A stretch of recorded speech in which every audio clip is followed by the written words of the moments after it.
Tarique Zia 25শে December আসতেছে। আপনারা সবাই জানেন যে আজকে এই অনুষ্ঠানটি প্রথমত দুটো বিষয়, এক 16ই ডিসেম্বর আমাদের বিজয় দিবস, এবং একই সাথে আপনাদের সাথে বহুদিন ছিলাম, 17 প্রায় 18 বছর আপনাদের সাথে ছিলাম, বাট আগামী 25 তারিখে ইনশাল্লাহ আমি দেশে চলে যাচ্ছি।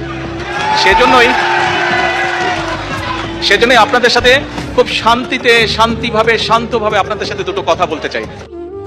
তো আমার আজকের বিষয় হলো, তারেক জিয়ার উপর কি আমরা আস্থা রাখতে পারি? ওনার আশার না, উনি যে নির্বাচনে দাঁড়াবেন সেটার, যে উনি নির্বাচনে দাঁড়ালে ওনাকে কি আমরা ভোট দিতে পারি, সে বিষয়ে আজকে এক কথা বলব।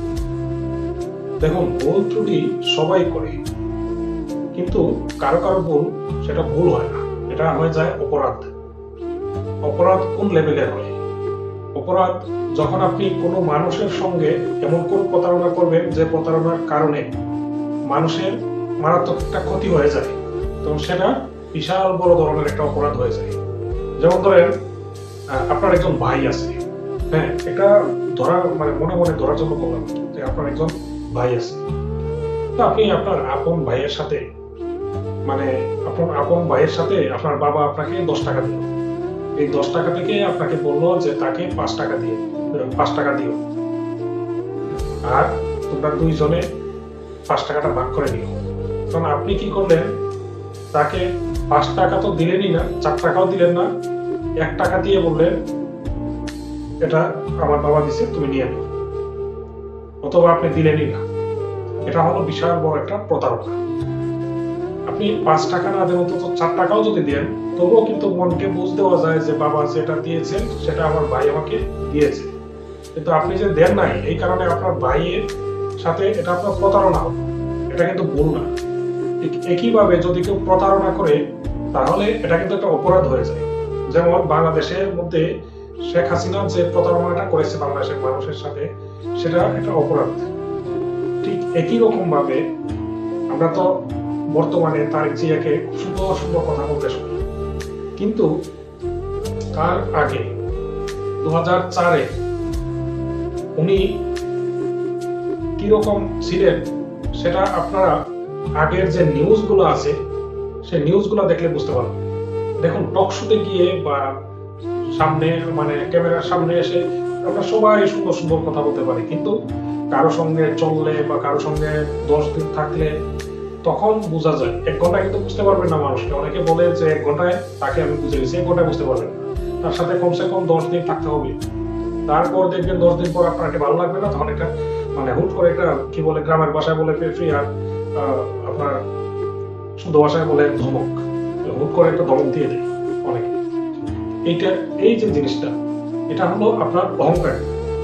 ঠিক এই জিনিসটা হয়তোবা, আমি আবারও বলতেছি, হয়তোবা শহীদ প্রেসিডেন্ট জিয়াউর রহমানের ছিল না, আমি জানি না। তবে উনি যেহেতু আর্মি অফিসার ছিলেন, আর আর্মি অফিসারদের সবসময় কড়া কথা, তাদের মুখে হাসি কম দেখবেন, শুধু বড় বড় কথা, কড়া কথা, ডাইরেক্ট অ্যাকশন, একদম এটা ধ্বংস করে দিবে, ওটা ধ্বংস করে দিবে, এরকম। তো হয়তোবা ওনার রক্ত থেকে তারেক জিয়া এসেছিলেন, এই কারণে হয়তোবা ওনার মধ্যে 2004-এর পর্যন্ত, 2004-এ যে ক্ষমতায় ছিলেন তারা, ওই সময় ওনার এরকম রাগারাগিটা ছিল। তো বর্তমানে যে জেনারেশন, এই জেনারেশন কিন্তু ওনার ওই সময়ের জিনিসটা ওইগুলা দেখে নেয়। কিন্তু বর্তমানে তারেক জিয়ার ওপর দিয়ে যে একটা নির্যাতন গেছে আওয়ামী লীগ সরকারের, এই নির্যাতনের কারণে ওনার আগের জীবনে যা কিছু ঘটেছে সবকিছু আমার মনে হয় পাল্টে গেছে।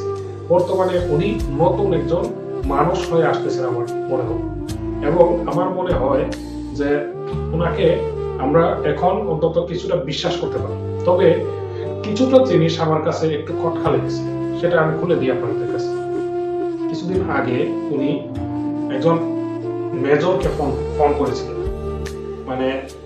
উনি ফোন দিয়ে বললেন, আপনারা আশা করি আমাদেরকে হেল্প করবেন, আমাদের পার্টির সঙ্গেই থাকবেন, আমাদের পার্টির সাথেই কাজ করবেন, এত বললেন। তখন ওই লোক বললো যে দেখুন, আজকে এতদিন হলো আমি কাজ করতেছি, আপনার বাবার সাথেও কাজ করেছি, কিন্তু আমার কিছুই নেই, এবং না টাকার পরেও আমি শেখ হাসিনার সময়েও আমি প্রতিবাদ করেছি, অথচ আমার কিছুই নেই, ছেঁড়া কাপড় নিয়েও আমি করেছি। তখন উনি বললেন যে আমরা দেখুন, আমারও তো কিছুই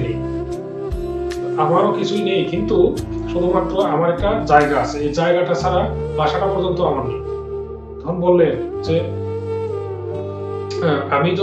আমরা যদি ক্ষমতায় যাই, তখন আমি আপনাদের মতো যারাই রয়েছে দলীয় কর্মী সবার জন্য কিছু না কিছু করার চেষ্টা করব। আমার কথা হলো, উনি ক্ষমতায় আসলেন, হ্যাঁ, আইসা উনি কি চাঁদাবাজিটা বন্ধ করবেন? আমার এটার মধ্যে 95% হলো না, এটা বন্ধ করবেন না। 5% আত্মবিশ্বাস আছে কোনো যে উনি বন্ধ করতেও পারেন।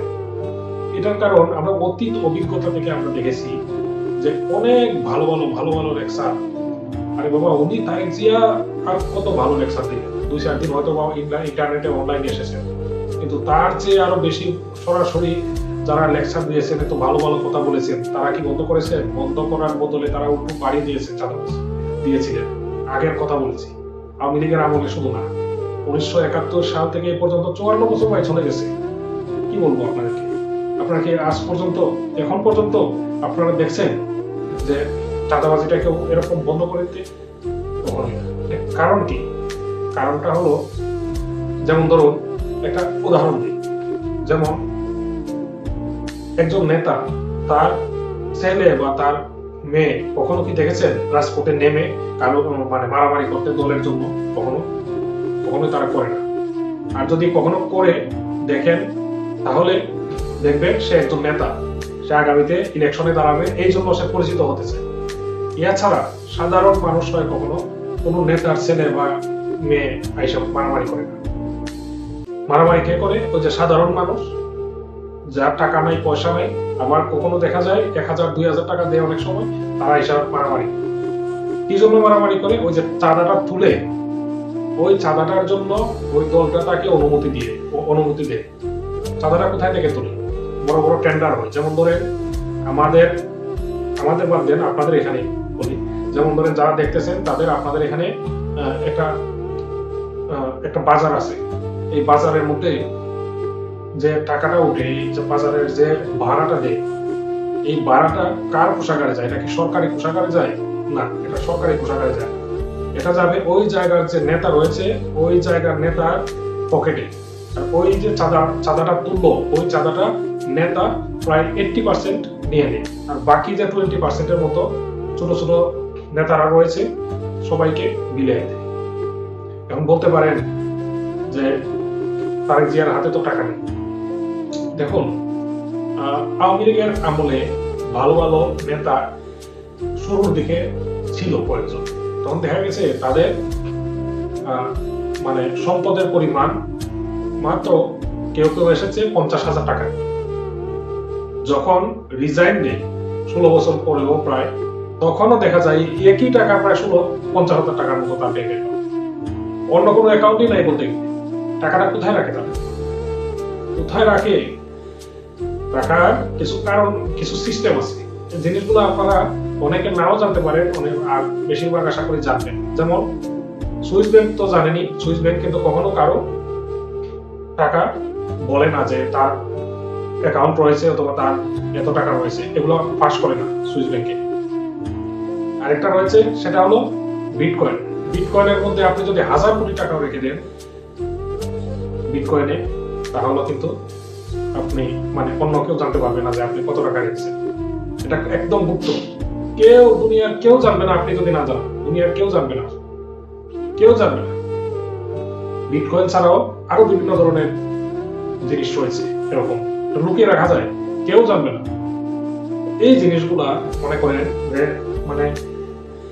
আস্তে আস্তে যেরকম দুনিয়া আপডেট হইতেছে, ঠিক এভাবে ওই যে কি বলে আপনার সন্ত্রাসী কার্যক্রম থেকে ধরে সবকিছু এগুলা আস্তে আস্তে আপডেট হইতেছে। আর চুরি বাটপারি দান্দামি তো আছে, যারা ব্যবসা করে তাদেরকে তো দেখেনি। সবাই কি করে? টুপি একটা লাগায় নেই, যেন মানুষ তাকে বিশ্বাস করে, আর মানুষের বিশ্বাসের জায়গায় আঘাত করে। যখন নির্বাচন আসে তখনও দেখবেন না তারা টুপি টাপি লাগাইয়া একদম দৌড়াদৌড়ি শুরু করে, বিশ্বাসের জায়গায় আঘাত করে, বুঝছেন? তখন গিয়ে দেখবেন ভোট খুঁজে মানুষের কাছে। আর ঠিক কি কাজটা করে যারা ব্যবসায়ী, তারা টুপি টাপি লাগাইয়া, আবার অনেকে দেখবেন মোল্লা মৌলবী, তারা লেবাস লাগাইয়া ইসলামের কথা বলে, কিন্তু আবার গিয়ে দেখবেন পূজা মণ্ডপে যাবে, আবার অনেকে ইয়ার মধ্যে যাবে গিয়ে ভোট চায়। এটা বিভিন্ন কারণ আছে, বিভিন্ন জিনিস আছে। সেগুলো হলো তার নিজের কারণে, নিজের প্রয়োজনে এগুলো করে। সুতরাং আমাদেরকে চিন্তা ভাবনা করে দেখতে হবে যে আমরা মার্কাকে আমরা মানে বিএনপির তারিখ জিয়া বলেছেন যে মার্কাকে ভোট দেওয়া যাবে না, আমি এটাকে সমর্থন করলাম না। কেন করলাম না? কারণ আপনারা মার্কাকে দিবেন না, আপনারা আপনাদের মানে দলের জায়গায় যে রয়েছে, যে মার্কা রয়েছে, সেই মার্কাকে না দেখে আপনারা যে দলের লোক রয়েছে, ওই লোকটা যদি আপনার সঠিক মনে হয়, ওই লোকটা যদি আপনার মানে 100% আপনার জন্য কাজ করবে মনে হয়, দেশের জন্য কাজ করবে, আপনাদের জন্য কাজ করবে, আপনার এলাকার উন্নয়ন আনবে সৎ লোক মনে হয়, তাহলে আপনি তাকে ভোট দেন। আর যদি একেবারেই মনে করেন যে যে প্রার্থীগুলো দাঁড়িয়েছে তাদের মধ্যে কেউ ভালো না, তাহলে না ভোটে দিয়ে দিবেন। বলা হয়েছে যে না ভোট আসতেছে। আর যদি না ভোট না দেয় তখন আপনারা আর কি করবেন, তাদের মধ্যে যারা একটু ভালো মনে হচ্ছে তাদেরকে দিয়ে দিবেন। আর নইলে আপনারা একসাথে সবগুলা মানে দাগ দিয়ে দিবেন, তাহলে দেখবেন ভোটটা বাতিল হয়েছে। এটাই করবেন আশা করি। তবে হ্যাঁ, ভোট একেবারে না দিয়ে না, যদি না দেওয়ার ইচ্ছা হয় তাহলে সবগুলিতে টিক দিয়ে দিবেন, মানে সিল দিয়ে দিবেন সবগুলিতে। কারণ সবগুলিতে যদি না দেন তাহলে আপনার ভোটটা যেহেতু বাতিল হবে না, সেহেতু আপনার গণনাটা হবে না। যদি গণনা না হয় তাহলে কিন্তু নির্বাচনটা বৈধ হবে না, অবৈধ হয়ে যাবে। সুতরাং সরকারকে চেষ্টা করবেন যেন নির্বাচনটা শান্তিতে সুন্দরভাবে হয়। ভালো থাকুন, সুস্থ থাকুন।